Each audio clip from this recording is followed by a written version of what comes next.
எனக்கு வந்துட்டு இப்போ ஒரு சிஸ்டர் வந்து மெசேஜ் போட்டிருந்தாங்க. அந்த மெசேஜை வந்துட்டு நான் உங்களுக்கு இங்கே இமேஜாக அட்டாச் பண்ணுறேன். எனக்கு அதை பார்த்தோன்னே பயங்கரமாக சிரிப்பு வந்துருச்சு. நான் வந்துட்டு நான்வெஜ்லாம் சாப்பிட மாட்டேன், எனக்கு பழக்கம் இல்லை. அந்த சிஸ்டர் எல்லாம் மெசேஜ் போட்டிருந்தாங்களா, அக்கா எனக்கு இப்போ தான் டெலிவரி ஆச்சு, டெலிவரி ஆனோல காரைப்பொடி ஃபிஷ் அப்படின்னு சொல்லிட்டு ஒரு மீல் சாப்பிட்டா பால் நல்லா சுரக்கும் சொன்னாங்க. பட் ஆனால் அந்த ஃபிஷ்ஷை வந்து முள்ளே இல்லாமல் சாப்பிட சொன்னாங்கக்கா. ஸோ அந்த முள்ளை சப்போஸ் நம்ம சாப்பிட்டுட்டோன்னா அது வந்துட்டு பாப்பாவுக்கு பால் வழியாக போய் பாப்பா வாயில் போயிடும் அப்படியே வந்துட்டு சொன்னாங்களா.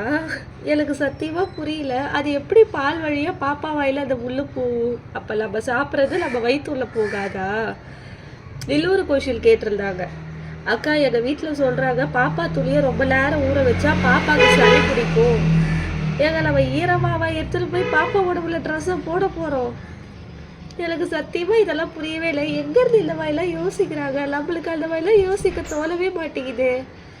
பாப்பா துணியை எவ்வளோ நேரம் ஊற வச்சா இப்போ இல்லாமல் போதெல்லாம் ஒரு நாள் ஃபுல்லாலாம் ஊற வச்சு பாப்பா துணியை துவைச்சிருக்கிறேன். அதே மாதிரி ஒரு நாள் ஃபுல்லாகவும் நான் வெயிலில் காய வச்சு பாப்பா துணியை எடுத்து போட்டிருக்கேன். அது எப்படி அந்த மாதிரி பண்ணுவாங்க எனக்கு புரியலையே.